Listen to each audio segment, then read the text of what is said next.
We got a big free agent that needs to be re-signed. My question to y'all is, does this free agent come back to DC, or is an alternative future for said player? Let's get right to today's video. Before I get into it, shout out my man WhoDat Center daily. Go follow my Instagram. Also, go subscribe to my sponsees at Ballin and Burgundy Podcast. Let's get to today's video. Run intro.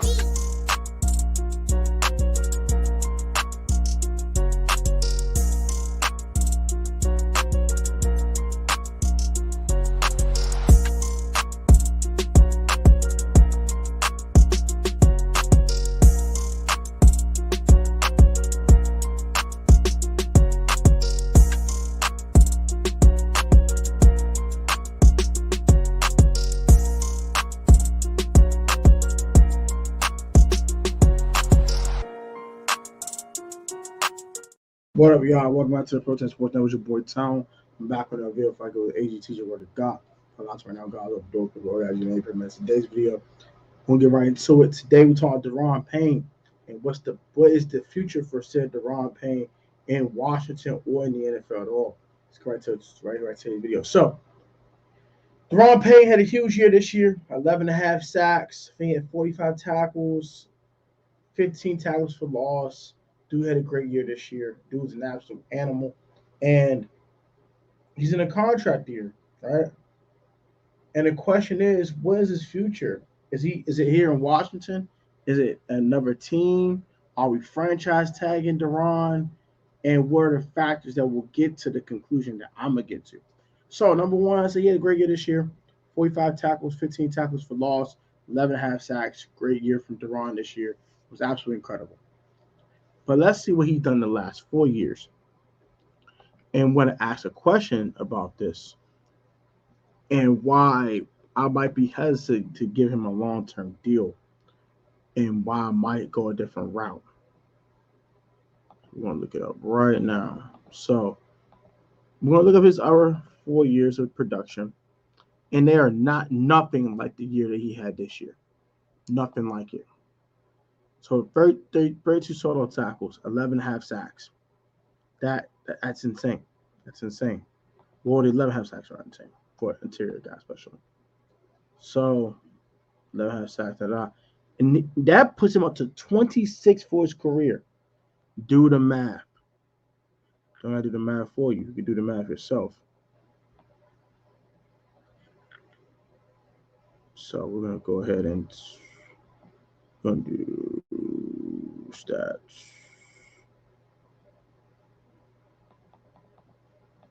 So all right, this is what we got so far. So breakout year for DaRon, right? But as we see here, with the Washington Redskins, the first 2 years of his career, he had 5 sacks in year 1. He had 2 sacks in year 2. But also he had the same amount of tackles, around the same amount of tackles every year he gets. That's consistent. Solo tackles are consistent. The assistant amount of tackles are consistent. They're a little higher than they were the last couple of years, but they're pretty consistent for the most part. So look at his sack numbers: 5, 2, 3, 4.5. Then you had this outlier year right here. Huge outlier. Huge outlier. So my question to you is, was this an outlier? Or is this really him? So that's one factor that goes into it. Next thing, pay grade. How much you going to pay DaRon Payne? You just paid John Ballin 18. You have other guys like Cameron Curl, Chase Young possibly, Montez Sweat, and other guys you're going to get a decision on. And yes, Sam Howell probably the quarterback in 2023, but what if you want a veteran quarterback instead? All these are part of the kind of the factors of paying a player while still trying to fill out your roster.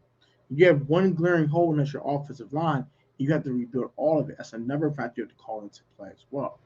But you can cut a bunch of guys like Carson Wentz, who's like $76 million, that costs you no dead cap. Cut him.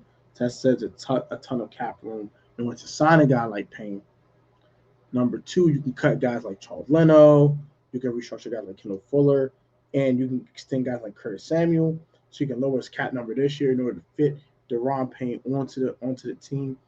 Another factor is that you did draft a second round defensive tackle in Phidarian Mathis with a second round pick.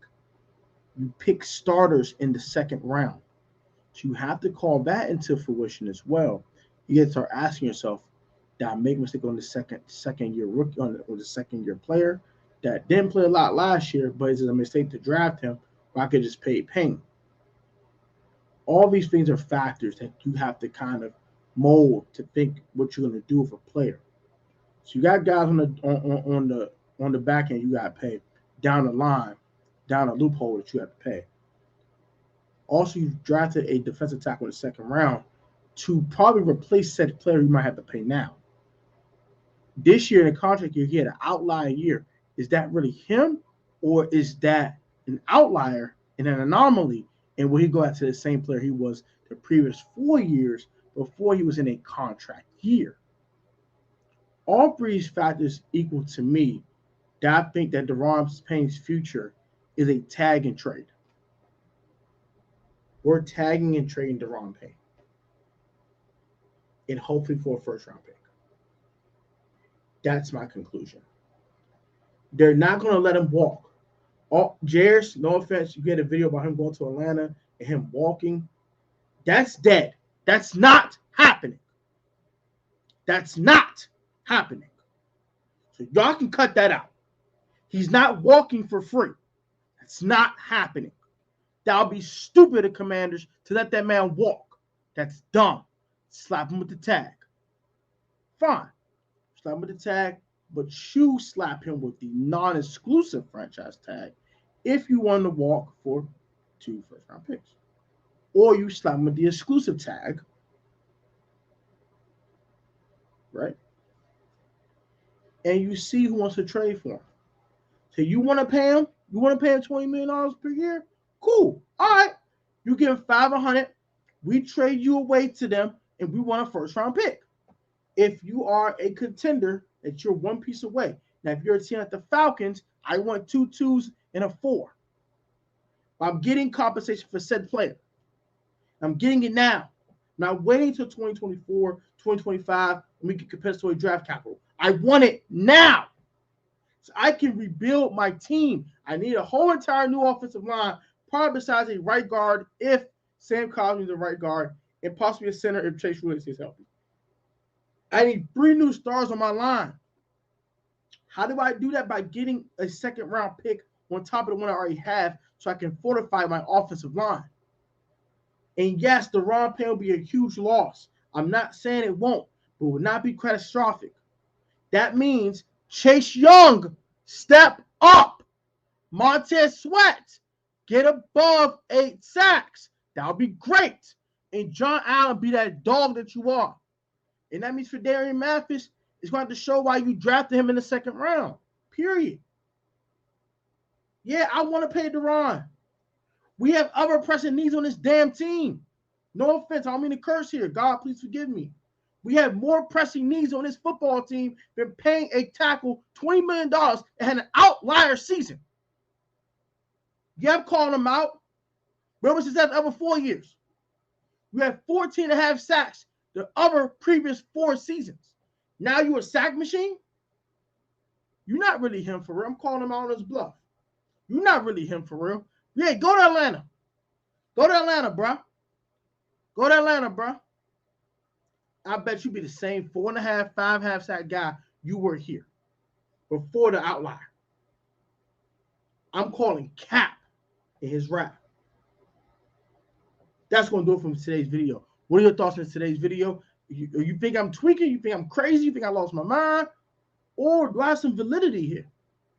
Then you're going to put in the comments down below. Like, comment, subscribe to the channel. Also turn on notifications. Or get the protest sports. You have the protest sports network. I'm sorry. I got to put God first here. This COVID and this monkeypox.